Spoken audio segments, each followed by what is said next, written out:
a small island in the San Francisco Bay. Its name might have remained obscure even to the locals, if not for the most famous prison in the world, Alcatraz. According to the official version, no one in history has ever managed to escape from here. But that's the official version. In reality, things are not so straightforward. In the middle of the year 2022, the American authorities published sketches of 3 elderly men. Presumably, this is how those who managed to escape from the impregnable Alcatraz over half a century ago look today. Back then, 3 inmates devised an ingenious plan. They quietly left their cells, the prison building, and finally, the island on which it stands. Since then, they have never been seen, or almost never. For 60 years, evidence and witnesses have surfaced, claiming to have seen the inmates either on the territory of the United States or in South America. For 60 years, American authorities have been searching for the fugitives, but they have not been found, neither alive nor dead. The case remains open. This is an incredibly captivating story.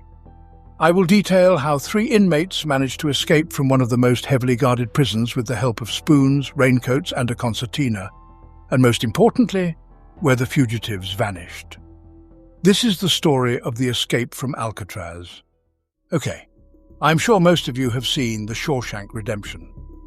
The story of the legendary escape, and by the way, the most popular film in the history of cinema according to viewers, but that's not the point. The point is that the story is fiction.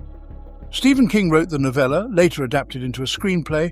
The characters are fictional, and any resemblance to reality is coincidental. Now, imagine something similar really happened. Except, not one person escaped, but 3. Not from just anywhere, but from Alcatraz, one of the most impregnable prisons in history, and the main mystery of the escape remains unsolved for over half a century. June 12, 1962. That day in the federal maximum security prison of Alcatraz was supposed to start routinely. At 7 a.m., the guards made their rounds of the cells. By this time, every inmate was expected to be awake and standing by the bars to greet the inspecting officer. However, that morning in one of the cells, the inmate remained in bed, wrapped tightly in a blanket. The guard passing by prodded his head with a baton through the bars, but there was no response. At that moment, the head fell to the floor of the prison cell. The guards quickly realized that the head on the floor was just a dummy. Under the blanket, instead of a body, were rolled-up sheets and clothing. A similar scene would be found in 2 other cells. Next came the standard procedure: alarm, the sound of sirens, and the beginning of a search operation that would be unprecedented for America. Unsurprisingly, 3 inmates successfully escaped from Alcatraz, a prison from which escape was deemed impossible. This story began approximately a year before the actual escape, in the year 1961. Alan West was an experienced thief and carjacker. However, he ended up in Alcatraz for another reason. The inmate had escaped from other prisons several times and for this earned a transfer to the legendary correctional facility commonly known as The Rock. During his several years in Alcatraz, West behaved well and earned the honorable privilege of painting the ceiling in the very building where his cell was located. Work in the prison was a reward, not a punishment, but more on that later. During one of his shifts, West covers a ventilation opening on the ceiling, barred and closed, leading directly to the building's roof. It was then that a plan for escape was born in Alan's mind. To execute such an ambitious idea, a team was needed. The best candidate for this position was an inmate named Frank Morris. By that time, he had managed to organize not 1, not 2, but 11 escapes from prison. And all this by the age of 30.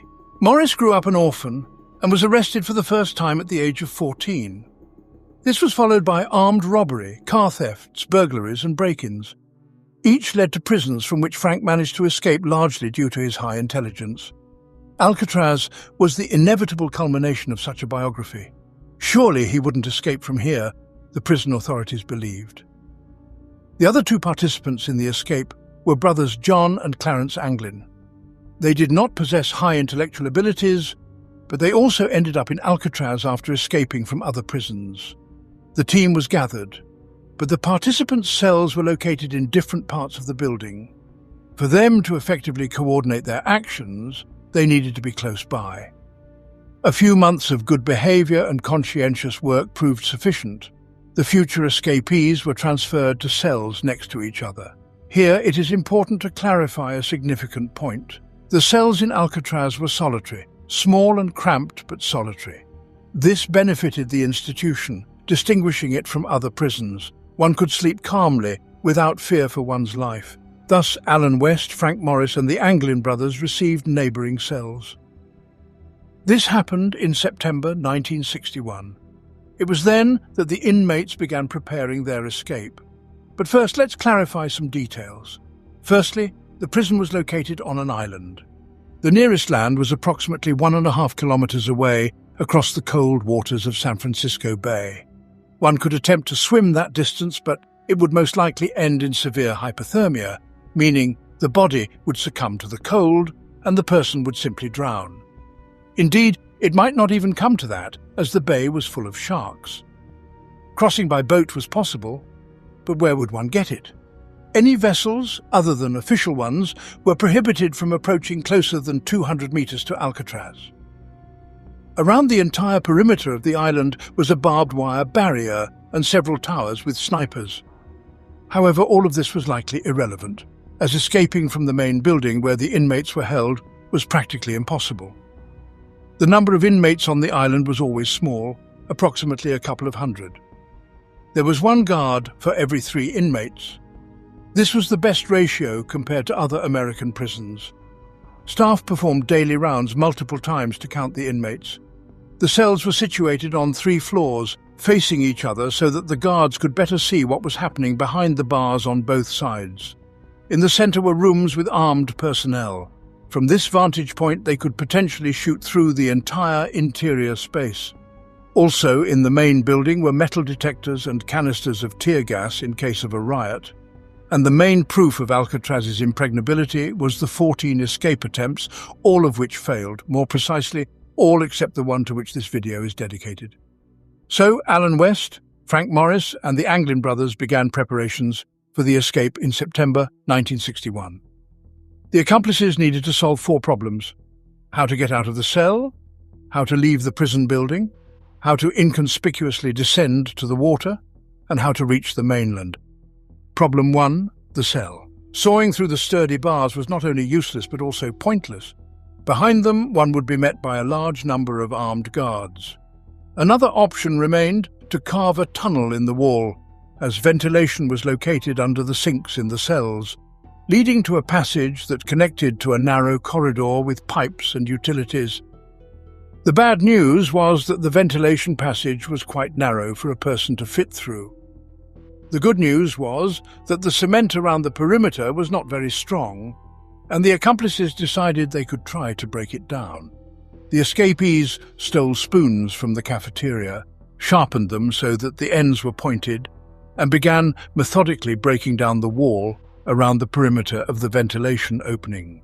The accomplices worked only in turns. 2 watched the guards walking along the corridor, while the other 2 scraped the cement in their cells with the spoons. The hero of the film, The Shawshank Redemption, took decades to dig a hole in his cell. The inmates of Alcatraz were much luckier. It took 6 months. In this time, they gained access to the corridor with utilities behind the cell. Clarence Anglin was the first accomplice to do this. Through the utility corridor, he reached the very ceiling of the building to the coveted ventilation opening. It seemed that freedom was very near. But at that moment, Anglin realized that the ventilation opening was not just covered by a grate. The grate was securely fixed with large bolts.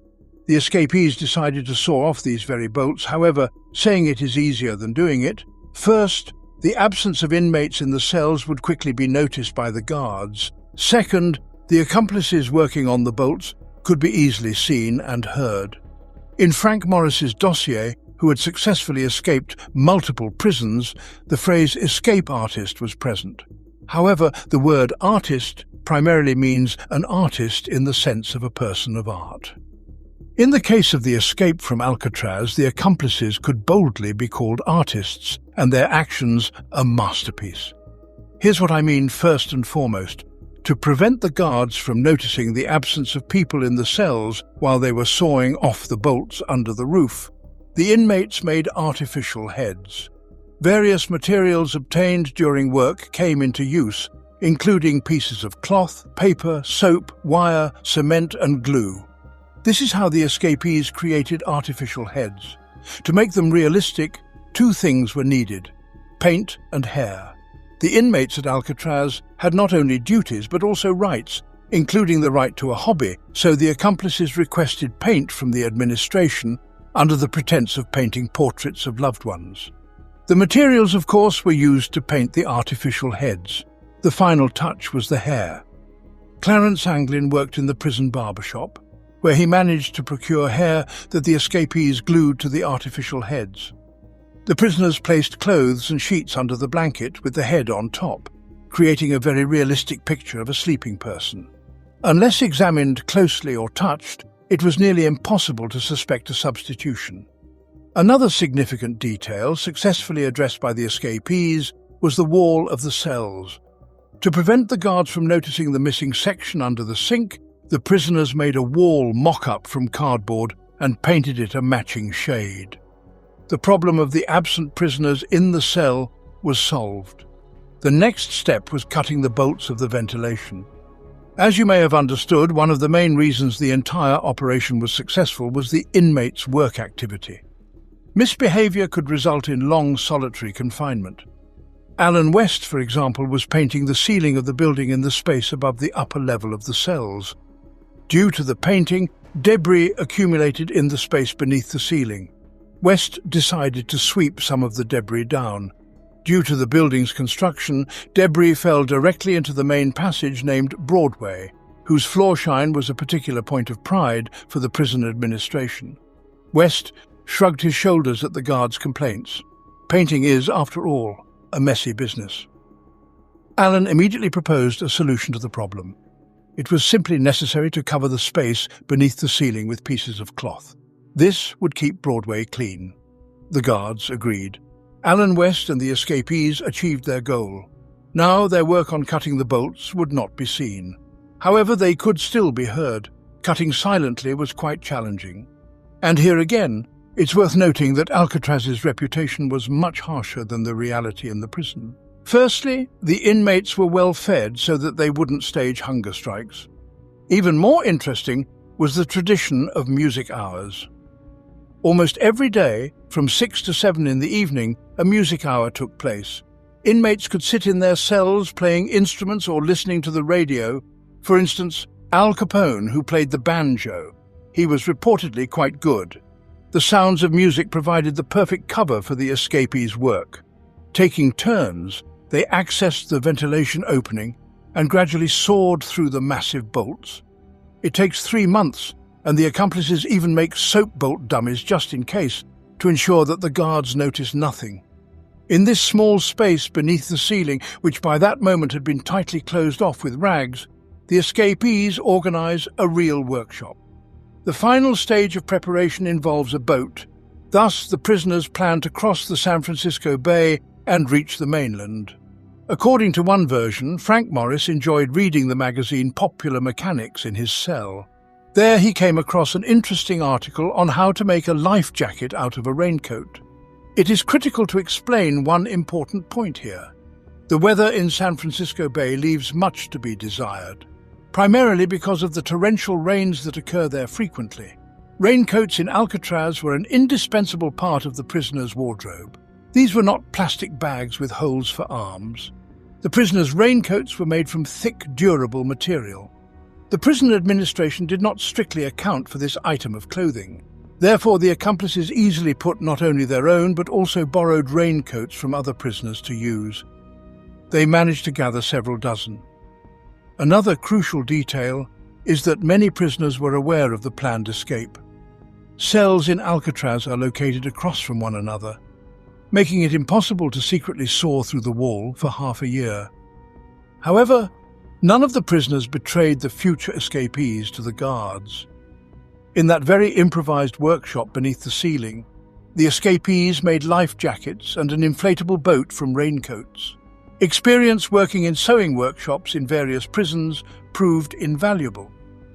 Although the working conditions were far from ideal, the accomplices, using thread, glue, and heating the material, made life jackets and a boat. They also created oars from found planks. 9 months after the beginning of the preparations, Alan West, Frank Morris, and the Anglin brothers were ready to escape. The show begins on June 11th, 1962. At 10 p.m., the lights in Alcatraz turn off. The next day at 7 a.m., a routine check will commence. The accomplices have less than 10 hours to make their escape. At the very first stage, one prisoner falls out. That very Alan West, who came up with the idea of escaping through the ventilation shaft, remains in the cell. It is still not fully known what the reason was. He claimed that he overdid it when cementing the plug in the wall.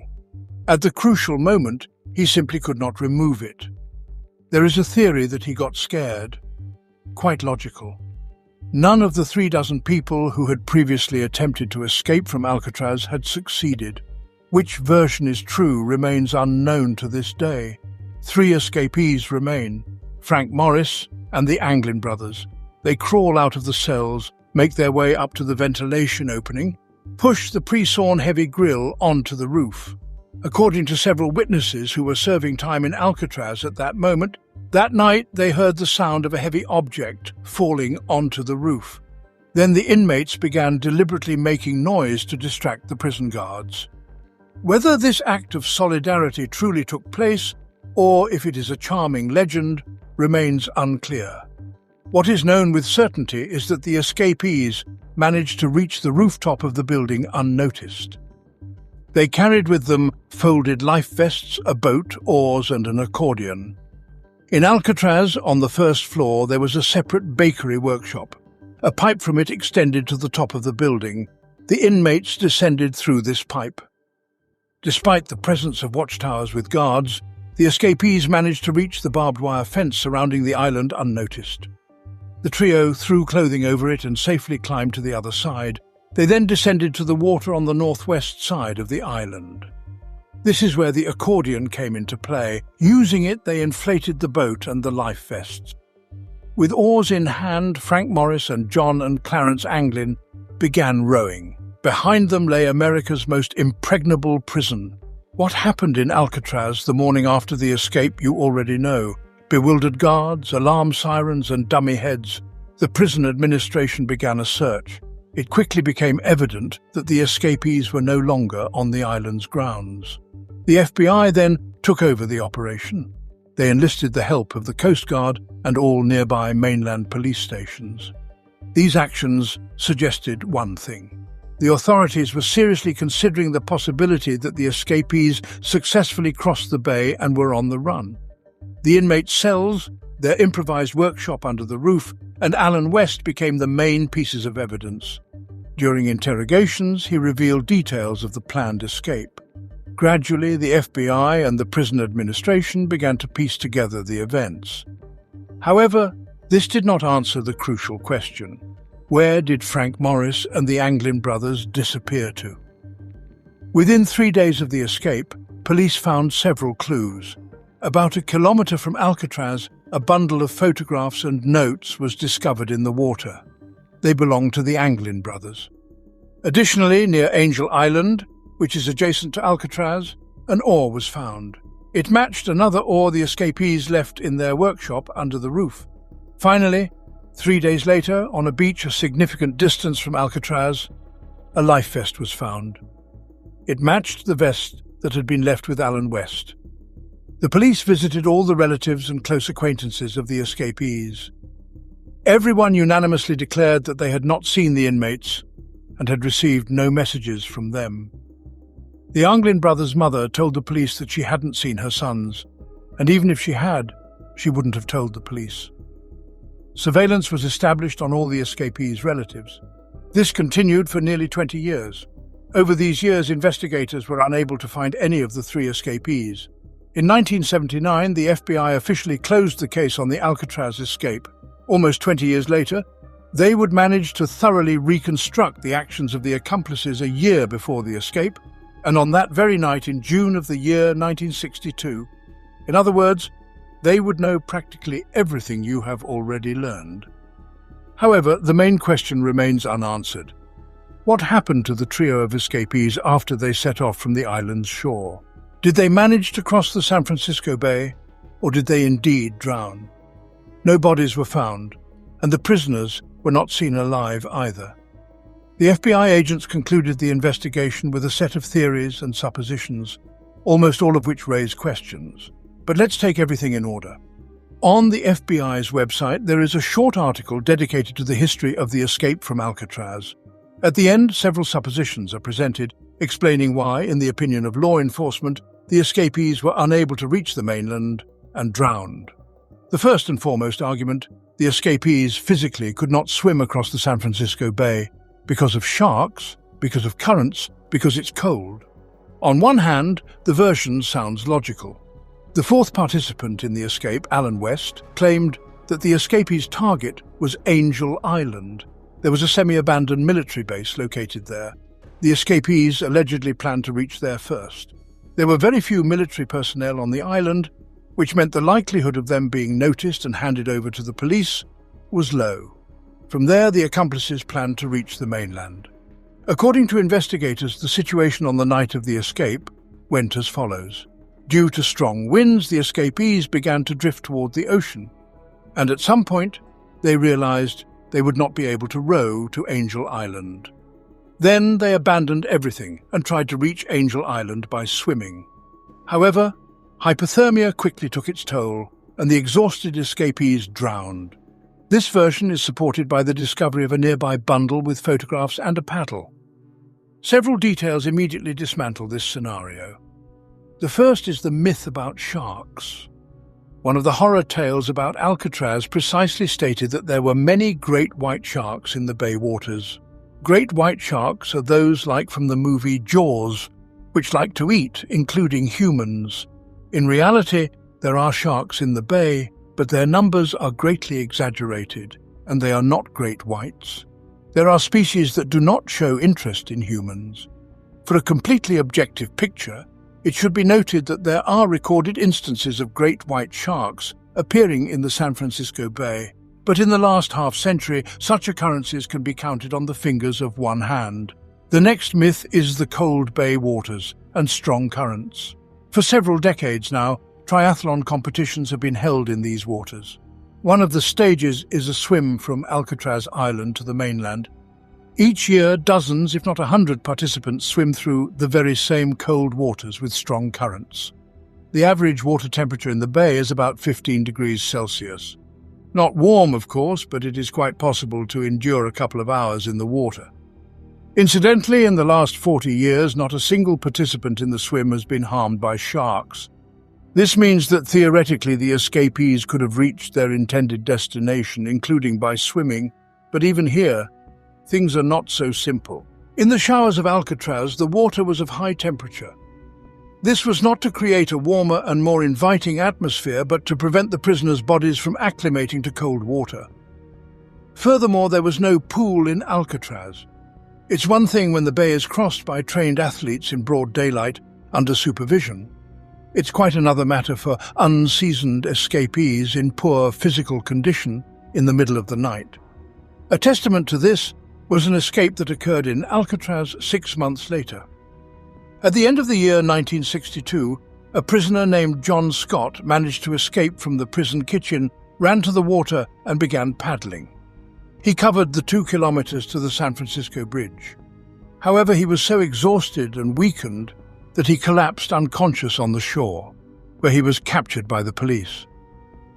Additional confirmation that the escapees drowned came from indirect evidence. Almost 20 years of investigation and surveillance of the relatives by the FBI did not find significant evidence that the prisoners were alive or had in any way made themselves known. However, their bodies could not be found, and thus the case could not be closed by law. In the year 1979, responsibility for this passed to the United States Marshals Service. This agency primarily deals with the pursuit of criminals. In the last 40 years, many new details have emerged about the fate of the Alcatraz escapees.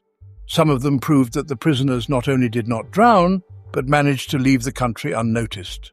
In the early 2000s, the hosts of the popular show Mythbusters decided to recreate the escapees' route from Alcatraz. They took similar raincoats, threads, glue, and constructed a makeshift boat, inflated it using a concertina, and attempted to sail from Alcatraz to Angel Island. And they succeeded. With one small caveat, the strong current started to carry them towards the ocean, and instead of Angel Island, the hosts docked somewhere under the Golden Gate Bridge. Perhaps this is precisely what happened with Frank Morris and the Anglin brothers that night. After the investigation had been transferred from the FBI to the Marshals, a couple of unexpected documents surfaced. Officially, the escapees' boat was never found. However, those very documents contained records that the makeshift boat was indeed found on the beach of Angel Island.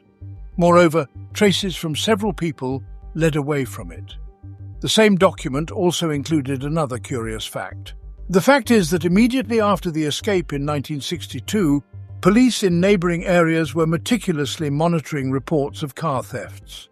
The escapees needed some way to get around. Officially, there were no such thefts. Yet in the same documents mentioning the discovered boat, there were records of a missing car. Why these documents surfaced only 20 years after the FBI had concluded its work, and why the boat wasn't included in the evidence, remains unclear. However, there are grounds to doubt the authenticity of the materials. The story of the missing documents arises in only one documentary film from the History Channel. Other sources merely refer to this same film. Moreover, the very fact that the escapees' boat was found on Angel Island is highly questionable. The prisoners were carried to the left towards the mainland due to the strong current, as proven by the Mythbusters. The story of the escape from Alcatraz attracted significant attention. In 1962, the police received many calls and reports claiming that the escapees had been sighted in various locations. However, none of these reports were confirmed. Relatives of the escapees, particularly the Anglin brothers' family, claimed that they supposedly received letters and gifts from the disappeared brothers over a long period. Apparently, the handwriting even matched that of John and Clarence Anglin. However, the letters bore no dates, making it impossible to prove they were written after the escape. It is quite possible that their relatives simply fabricated the story about the letters. In the mid-70s, this photograph was taken in Brazil. The author asserts that it depicts the Anglin brothers, suggesting they managed to escape to South America and establish a farm. And although some experts acknowledge the resemblance of the people in the photo to the brothers, the quality of the image does not allow for certain identification. Furthermore, the author was a professional con artist, thus not the most reliable source of information. As with any unresolved mysterious story, conspiracy theories abound. Less than a year after the escape, Alcatraz prison was closed. Its location made it very expensive to maintain. The entire escape story is allegedly contrived to justify the closure. Therefore, it's no surprise that the escapees are being hidden, even if their whereabouts are known to the authorities. There is no substantial evidence in the form of documents or witnesses to support this theory, yet its emergence is quite understandable. 60 years after the Alcatraz escape, neither the FBI nor the federal marshals nor the general public definitively know what happened that night in the year 1962. In this story, there is one argument that I consider the most compelling. Frank Morris and the Anglin brothers were professional criminals. Each had been arrested several times. Once released, they would immediately commit a new offense and end up back in prison. For them, it was like a second home. They simply did not know how to live in freedom. Admittedly, it is quite challenging to imagine that the escapees led a quiet, peaceful life on a farm for 60 years, evading the FBI and police detection. Most likely the prisoners indeed drowned. However, no bodies were found, nor were the escapees discovered alive. By law, the U.S. Marshal Service is obligated to continue searching until the last escapee reaches 100 years of age. This period will end in the year 2030.